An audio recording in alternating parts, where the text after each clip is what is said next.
Welkom terug by die groot ontbyt. Ons gaan nou te heerlik gesels met Daniella van Heerden. Ek weet nie eers waar om te begin nie. Ek het nou die CV deurgeblaai. Dis 'n prys vir die en 'n toekenning vir daai en 'n erkenning vir hierdie en 'n medalje van die gilde van so en so. Welkom Daniella. Baie dankie julle. Dis lekker om jou in die ateljee te hê by ons. Lekker om u te weet. Jy's 'n besige mens. Vertel ons bietjie. Ek wil eers nuus. Nuus journalistiek, jou eerste liefde, skoon straight-up journalistiek.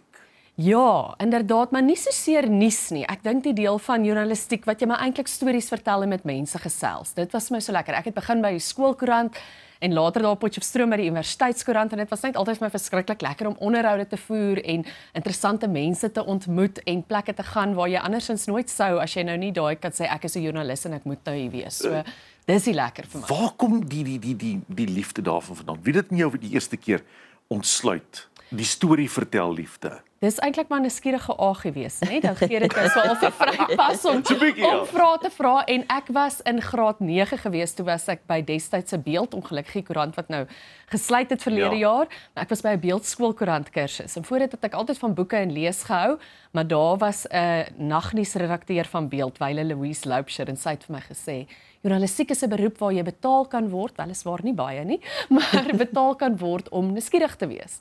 Ek sal dit nooit vergeet nie, want toe dink ek, ja, hoe lekker as jy na plekke toe kan gaan en mense ontmoet en dit is jou werk om nuuskierig te wees, vrae te vra en ander mense te vertel van interessante dinge en mense wat gebeur. Wow. En so het jou loopbaan gedraai by E-nuus en dit is hoe baie mense, jy weet, herken en steeds ken. Hoe was jou tyd by E-nuus gewees? Jennifer, dit was so lekker want ek was eers 'n veldverslaggewer en die lekker daarvan is daar is natuurlik uitdagende dinge ook. Jy moet partykeer in 'n hof sit en moeilike stories aanhoor, maar jy doen ook vreeslike lekker goed. Ek was een van die eerste mense wat op die goudtrein gery het. Ek weet dis nou bietjie meer alledaags, maar in 2010 was dit 'n groot ding om eers 'n keer op die goudtrein te ry. Ek was in Hakskenpan daar in die Kalahari waar ons gekyk het hoe hulle probeer om die landspoedrekord met die Bloodhound Supersonic car op te stel. In Rwanda gaan gorillas kyk, so dis 'n opwindende beroep. En dis verrykend. Jy ontmoet mense en sien plekke wat jy andersins nooit sou nie. So dit was baie lekker. En toe later het ek nuus gelees wat ook lekker is, want dan elke dag bring jy mense op hoogte van die dag se gebeure, groot nuusgebeure, verkiesings, weet wêreldgebeure, daai adrenalien van regstreekse nuus wat julle nou goed ken en regstreeks aanbied, was ook baie lekker geweest, maar dit was tyd vir 'n verandering. 'n Mens is so half geneig om Ernest Hemingway tipe van journalistiek en verslaggewing en storie vertel in jou kop te hê, amper daai idilliese idee van ons ervaar ongelooflike goed en dan vanaand het ons 'n kroeg fight en ons sit met 'n gebreekte neus en tik gou ons storie en stuur hom weg. Daai geromantiseerde konsep van journalistiek is nie die realiteite van journalistiek nie. Dis heeltemal anders. Daar is elemente van dit, want jy doen tog fantastiese dinge en as jy terugkyk na jou foto's, dink jy, aarde was ek regtig daar, het ek dit regtig gedoen, ja. Maar dit is nie net dit nie. Daar is ook dae lank wat jy in Springs se Landdroshof sit en wag vir 'n saak wat uitgestel word en die badkamers werk nie en jy ry en jy sit in verkeer, so dis maar balans. En dis hoekom mense dit doen. Die hoogtepunte is baie hoog en die laagtepunte is baie laag. Maar dis lekker en is opwindend, so dit was nog altyd net vir my 'n heerlike beroep geweest. Jy sê ook, jy weet, dit was tyd vir verandering in jou beroep gewees en iewers het ek gelees ook, jy sê 'n groot deel daarvan het te doen gehad met jou gesin. En jy het 'n pragtige gesin en vertel gou vir ons oor jou gesin, want jy het die mooiste kinders en man, jy weet, vertel vir ons iets van hulle. Dankie, ja, ek het 'n ma geword. Dit was op die vooraand van die inperking. Hierso, dit was 25 Maart 2020 en daai middernag het ons in lockdown gegaan. So dit was regtig 'n lockdown baba. Die oudste enetjie Simonay is nou 5. En toe Lana is 2. En dit verander dinge natuurlik nogal 'n bietjie, want jy kan nou nie meer net in die kar spring en ver ry na enige plek toe en net blits nie. Jy moet maar daar wees vir hulle en dit is nie 'n probleem nie. Dit is natuurlik deel van die voorreg van ouerskap is dat jou lewe bietjie verander en dat jy dan meer teenwoordig moet en wil wees. Ek hou daarvan dat jy sê dis 'n voorreg. Ja. Dis 'n voorreg van ouerskap dat jy lewe verander. Dis nie 'n uitwerking wat jy negatief moet sien nie. Dis 'n positiewe ding. Ja. En ek het mos nou, ek het die dinge gedoen. Ek het rondgerits, ek was die veldverslaggewer. Dit was lekker om nuus te lees ook.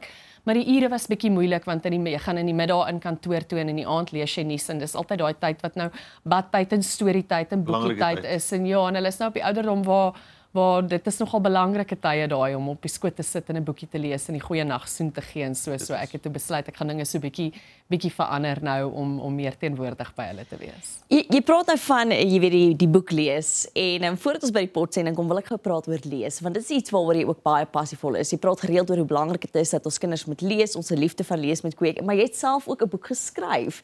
So hierdie liefde vir skryf, vrou is verskriklik besig. Waar kom dit vandaan? Juis van lees, ek dink enige skrywer sal vir jou sê jy moet eers 'n leser wees. En ek was van jongs af mal oor lees en boeke gereeld in die biblioteek uitgehang en dit was my 'n opwindende plek om te wees en ek dink ons het sulke wonderlike skrywers wat veral in Afrikaans skryf. So ek het van jeugboeke gehou. Ek hou nog steeds van jeugboeke. En toe is ek genader om 'n boek te skryf oor 'n ware verhaal van 'n klomp jong Suid-Afrikaanse tieners gelei deur Megan Werner wat 'n jong vlieënier is. Hier is die reine waarheid. Hulle het 'n vliegtuig gebou een wintervakansie. Natuurlik daarom onder die wakende oog van 'n groep ingenieurs, maar hulle 2019 was sy een van die jong vlieëniers en hulle was almal in hulle laat tienerjaar, vroeg 20's het hulle gevlieg van Kaap na Kaïro. Ongelooflike avontuur. En Mimi Du Plessis van Pan Macmillan Uitgewers het my toe genader en gesê, maar hierdie moet eintlik 'n storie wees om jong mense te inspireer, want eintlik fantasties dat hierdie jong meisie dit gedoen het en dit is toe geskryf in die narratiewe verhaal, dis soos 'n storie geskryf maar gebaseer op die werklikheid. So ek het toe saam met Megan Werner hierdie storie geskryf van wat sy gedoen het. As jy droom is die titel en dis lekker vir so vroeë tienerlesers om hulle bietjie te inspireer en nie net iemand wat wil vlieg nie, enigiemand met 'n avontuurlustige gees. Daniella, die pot gooi 'n ma en 'n mikrofoon, daar's die prentjie op die skerm.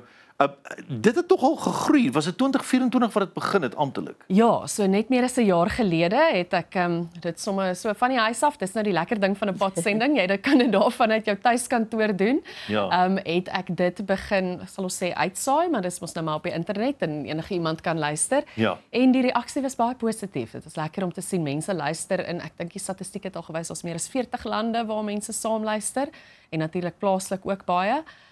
En ons het nou al, ek dink so môre is episode 56. Ja. Wow, môre 56. Ja. Ek wil sê jy's redelik beskryf en is al meer as 50,000 keer afgelaai. So dit doen regtig goed hierdie potsending is wonderlik. Waaroor gaan dit en hoekom het jy besluit op hierdie tema? Ja, so ek dink die naam is redelik selfbeskrywend, 'n ma en 'n mikrofoon. En dit gaan oor ouerskap, maar dit is ek kom ook agter daar's baie mense wat my sê hulle is nie 'n ma nie, maar hulle luister saam, maar dit gaan tog ook oor mense stories. So dit is ouerskap soos ons daar sien, kinders en gesondheid en verhoudings en inspirasie, maar ek het juist daai tyd toe ek vir julle gesê het van die inperking, toe mense nou so baie tyd by jou huis spandeer het ek begin om podcasts te luister en ek het 'n ma geword en ek het 'n journalistieke agtergrond, so dis 3 dinge wat bymekaar gekom het. En ek het toe gesoek vir ouerskap podcasts en gesien maar daar's nog nie so iets in Afrikaans nie. Hulle sê mos baie keer dan maar begin dit self. Ja. So dis presies wat ek gedoen het. Ek dink daar's vreeslike groei ook en die statistieke wys dit in die oomblik in potsendings. Mense hou daarvan om dit of te kyk op YouTube of terwyl hulle in die motor ry te luister Lekker en dis om op te baie van die luisteraars die ma's op pad skool toe luister en dis episodes wat ek met kenners praat, gewoonlik self ook ma's of hulle is dokters of spelterapeute wat oor 'n spesifieke onderwerp praat of net inspirerende ma's, bekendes, al heerlike gesprekke gehad met mense soos Simonay Pretorius en Karlien van Jaarsveld of inspirasiema's, mense wat ongelooflike dinge vermag ten spyte van uitdagings en omstandighede. Is dit nou jou permanente jobbie? Dit is nou soos hulle in Engels sal sê, daar's nie lekker Afrikaans nie, dis 'n side hustle. Ja. Ek het tot Januarie nog nuus gelees en nou werk ek vir FETSAS. My kollegas is ook gereeld hier by julle, die Federasie van Beheerliggame oor Onderwysake. Ek is hulle kommunikasiebeampte. So dis my voltydse werk, baie lekker en hulle laat my toe om hierdie ook te doen. So tussendeur en nog mediawerk te doen. So dit is net so iets wat ek doen vir die lekker en tussendeur 'n ware passion project, passieprojek. Mense het dit nodig. Mense het, maar nou hierdie passieprojek, verstaan, dit is soos half 'n one woman show. Jy is die vervaardiger, jy doen navorsing, jy doen iets van alles. Hoe moeilik of maklik is dit dan om alles self aan te pak? Ek dink daar's voor- en nadele aan. Ja, dis baie werk. Mens begin mos iets en dan dink jy, ek het nou gedink die werk gaan eintlik wees net om die onderhoude te doen, maar die eintlike werk is om die sosiale media te bestuur en die redigering van die podcast te doen en die bemarking en al die dinge, maar die lekker daarvan ook is dat jy dan in voeling is met jou luisteraars. En dis wat ek ook geleer het, 'n suksesvolle podcast is vorm eintlik 'n gemeenskap. En ek kry die mooiste boodskappe van luisteraars. Dikwels selfs iemand wat oor see is, jy weet, dis mense wat of hulle is in Kanada of hulle is in Kakamas op die platteland ergens. En hulle stuur vir my, sê nou maar iemand wat sê, een meisie het gesê sy is in Ierland, stoksiel alleen, haar ma's nie daar nie, haar vriendinne is nie daar nie en sy het nou net 'n baba gehad en nou kan sy in Afrikaans luister na 'n vroedvrou met wie ek gepraat het vir ons eerste episode Help ek word 'n ma, wat 'n vroedvrou Katinka later gaan net stap vir stap vir ons raad en leiding gegee het van daai eerste paar weke wat jy nou met 'n baba by die huis is. En sy sê dankie, want nou kan ek luister in Afrikaans na iemand wat raad gee. So prakties, dit maak 'n verskil, ja, so die voordele is ek is regtig in kontak met die luisteraars in die gemeenskap en hulle stuur terugvoer en hulle gee episode idees en dit is harde werk, maar dit is baie lekker. Moedersdag was nou pas verby en ons is almal natuurlik baie dankbaar vir ons moeders. Ons het dit baie lekker gemaak vir ons ma's. Maar mawees is nie net lekker nie. Mawees is soms uitdagend om die minste te sê. Dit is soms emosioneel en dit is soms hartseer. Veral wanneer 'n mens jou kind se hartseer moet dra sonder om dit te wys en soms seerder kry vir jou kind as wat jou kind besef. Maar 'n mens moet 'n ruimte skep vir daai tipe gesprekke ook. Nie net vir die lekker gesprekke nie net vir die viering van moederskap nie, maar ook vir die hartseer en die moeilike, die uitdagings daarvan, nie waar nie? Ja, en dit is dink ek ook wat luisteraars sê is baie van die boodskappe wat ek kry is ek voel nie so alleen nie of dis nie net ek nie. Want soos ons weet, sosiale media baie keer sê mense dit skep dalk 'n valse indruk, maar dit is ook mense neem ons nou nie 'n foto van jou kind terwyl hulle 'n tantrum gooi dan hanteer jy die situasie. So dis normaal dat 'n mens nie dit gaan afneem en foto's plaas nie. Jy plaas net die gelukkige oomblikke en waar almal glimlag en waar dit maklik gaan, maar ek dink die gevolg baie keer veral vir 'n nuwe ma of iemand wat sukkel is dat dit lyk asof almal anders se lewens is net makliker of hulle ouerskap is en toe het ek juist gedink hier praat ons oor alle aspekte, nie net die moeilike goed nie, want soos ons vroeër ook gesê, dis 'n voorreg en om 'n ma te wees en 'n ouer te wees is baie lekker, maar daar is ook uitdagings en daar's mense wat groot uitdagings het, kinders met gestremthede of net wat deur moeilike fases gaan. So ek het heerlike episodes al gehad oor dinge soos mom guilt wat 'n sielkundige Gerda Kriel vir ons baie goeie raad gegee het, of ernstige onderwerpe soos nageboorte depressie om die tekens raak te sien, hoe om dit te hanteer. Maar dan ook, dit is nie net swaar nie, tussendeur ook daai wonderlike inspirasiegesprekke. Ek het byvoorbeeld gesels met Taryn Bell, is 'n ma wat 'n huis het in KwaZulu-Natal, die Butterfly Home, wat 'n palliatiewe sorg gee vir kinders. Sy neem kinders in en dit klink soos 'n hartseer storie, maar dis eintlik so mooi. Sy neem kinders in wat terminaal siek is. Hulle weet hulle gaan nie lank lewe nie. Hulle ouers kon dalk nie vir hulle sorg nie of hulle is weggegooi en haar enigste doel is sy wil hê die kinders se laaste dae op aarde vir hulle gelukkig en pynvry maak en dit is en sy is die ma vir hierdie kinders. Sy het ook haar eie kinders, maar ek het haar storie byvoorbeeld vertel. 'n Storie van hoop. Ja, 'n storie van hoop waar ma wees hoop is en dit ten spyte van donker tye. Dankie Daniella dat jy aanhou stories vertel en dat jy aanhou stories vertel wat 'n verskil maak, want dis op die einde waar dit gaan nie. Dankie. Ja. En ek kan ook sê ons het 'n opwindende reeks wat nou voorlê, dis juist genaamd Moed vir Ma's wat ek saam met afrikaans.com doen. Ons vier ook ons nou 100 jaar van Afrikaans en dis moedertaal en dit gaan oor moeders en ouers die padsending, so dis 'n lekker samewerking. 'n Paar episodes wat juist gefokus is op daardie positiewe stories en ek kan nou vir julle so voorsmaakie gee. Môre is 'n lieflike episode wat ek gesels met Cherie en Suzette Breinart. Cherie natuurlik sy's 43 jaar oud. Die eerste vrou in Suid-Afrika wat Down-sindroom het wat 'n tersiêre kwalifikasie het. Sy is 'n assistent onderwyseres en haar ma Suzette wat haar van jongs af net ondersteun het en in haar geglo het. Dit is môre se episode as deel van die Moed vir Mamas reeks wat klink 'n fantastiese hoopvolle storie. Ja. Baie dankie Daniella dat jy die moeite gedoen het om môre op te daag en bietjie met ons te kom kuier. Is lekker om mee te gesels en lekker om te hoor waarmee jy besig is. Baie dankie. En as iemand wil luister, hulle kan net 'n ma 'n mikrofoon Google of die sosiale media soek.